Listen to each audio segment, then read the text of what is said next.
Sheerii godhiga.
Sagantaa kana fakkaatu guyyaa magaalaa Noordaan waliin waaqayyoon walii wajjin waaqessuuf kabajuuf akka kanatti bifa kanatti qopheessinee jirra.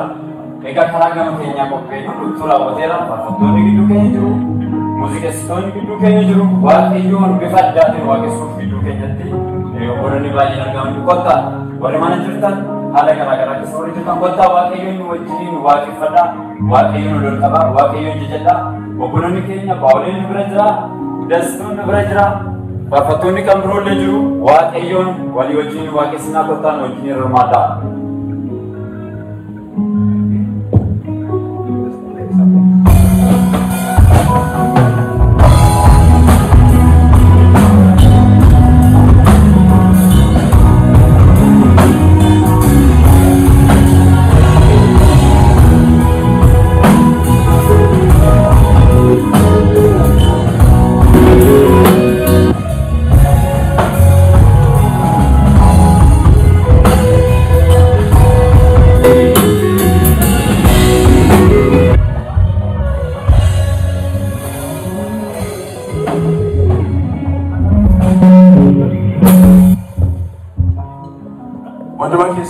Nagaan isiniif baay'atu kabajamtoota jaalatamtoota obbolota keenya as magaalaa Portland akkuma kanas nutti dhiyoorraa Seattle kan argamtan amma konsertii faarfannaa afaan Oromoo guddaa magaalaa Portlanditti qabannee qophii hundumaa xumurree baandii akkuma argitan baandii kutuudhaan Paawulos Tageen anis dabalatee Boris Warraaqaa iddoo kana jirra. Sagantaan keenya dhiyootti jalqabaa hundumti keessan sagantaa keenya kana namoota kan biraafis qooduudhaan kottaa irratti argamaa isinii jenna. Misnaat.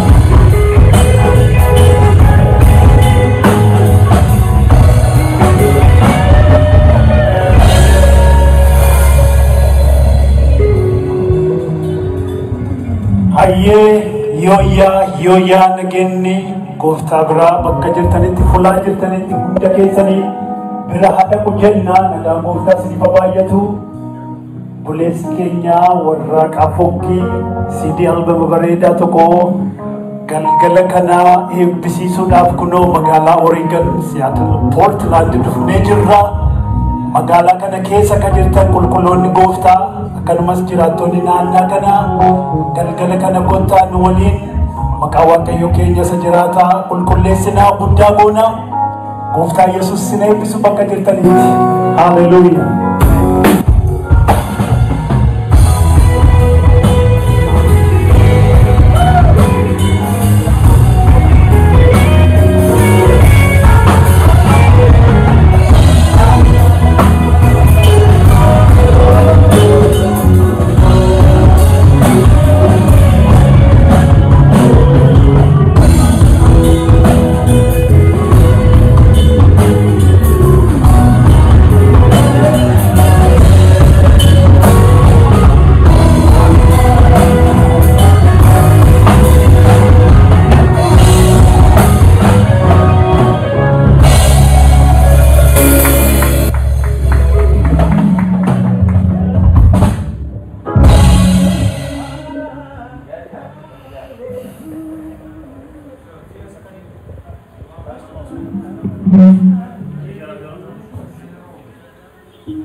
Karena bakal qophiin keenya Rana Fina kotar tergama seni jenna bae sinjalanna. We're waiting for you.